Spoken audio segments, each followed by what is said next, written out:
When you bite into a piece of chocolate, it's supposed to be pure bliss. A smooth, rich, melt-in-your-mouth escape from the stresses of everyday life. The marketing makes sure of it. Glossy wrappers, slow-motion commercials of silky chocolate streams, and slogans that promise luxury in every bite. Even the cheapest chocolate bars carry a hint of indulgence, a feeling that you're treating yourself. But the truth is, much of the chocolate-lining supermarket shelves hides a story that's anything but sweet. Behind the low prices and familiar brand names lies a web of exploitation, environmental destruction, and questionable quality that big chocolate companies would rather you never think about. The first hidden cost comes from the farms where most of the world's cocoa is grown.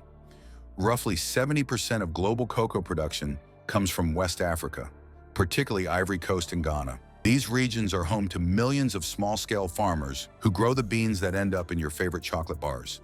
But despite cocoa being a multi-billion-dollar global industry, many of these farmers live in extreme poverty. They earn just a fraction of what their beans are worth in the global market, often less than $1 a day. That's not enough to cover basic needs, let alone invest in better farming practices or send their children to school. Speaking of children, one of the darkest secrets in the chocolate industry is the prevalence of child labor. Multiple investigations over the years have revealed that children, some as young as 10, are working long hours in hazardous conditions on cocoa farms.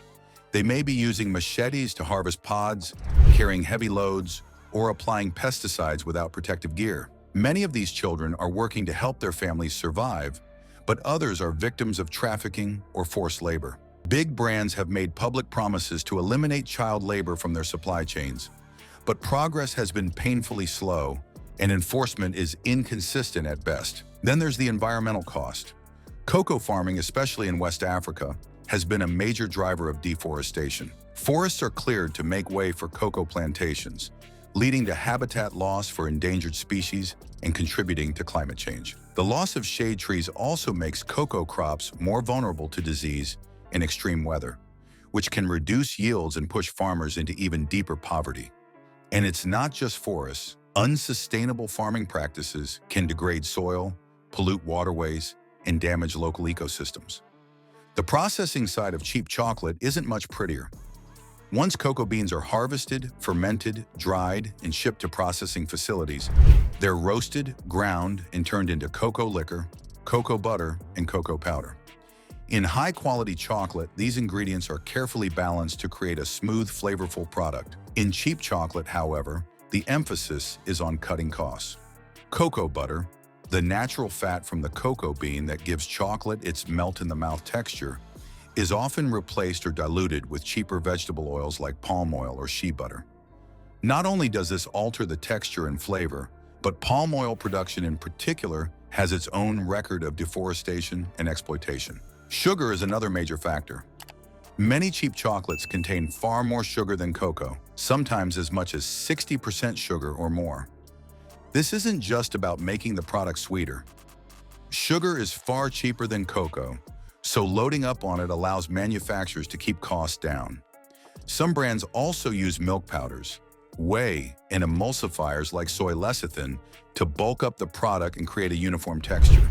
These additives aren't necessarily harmful in small amounts, but they're there for cost efficiency, not because they improve the quality of the chocolate. Flavor manipulation is another trick in the cheap chocolate playbook. High-quality chocolate gets its complexity from the cocoa itself, which can have natural notes of fruit, nuts, or spice depending on where it's grown and how it's processed. But cheap chocolate often relies on added flavorings to mask the fact that the cocoa used is low-grade or over-processed.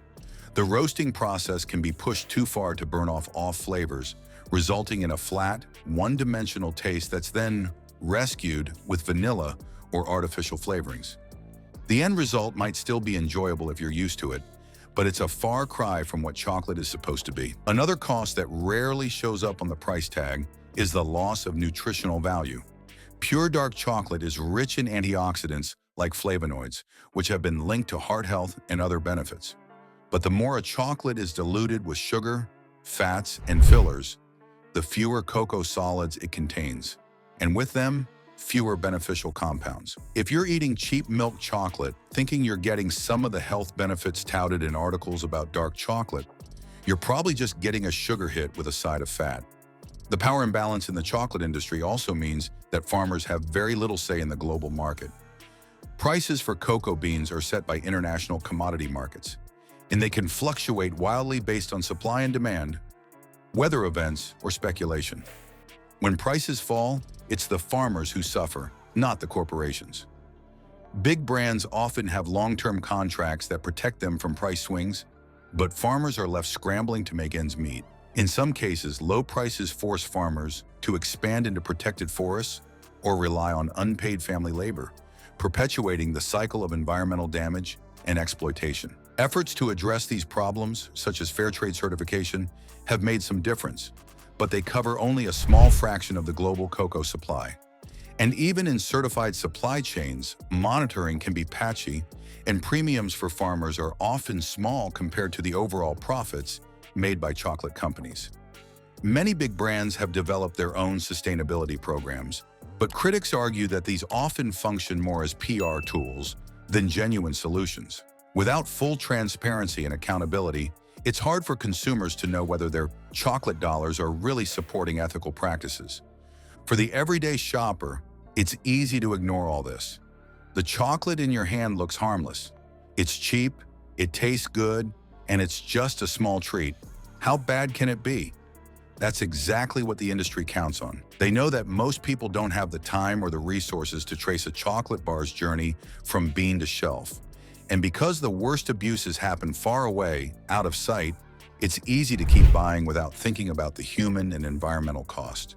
But every bite of cheap chocolate is part of a bigger story.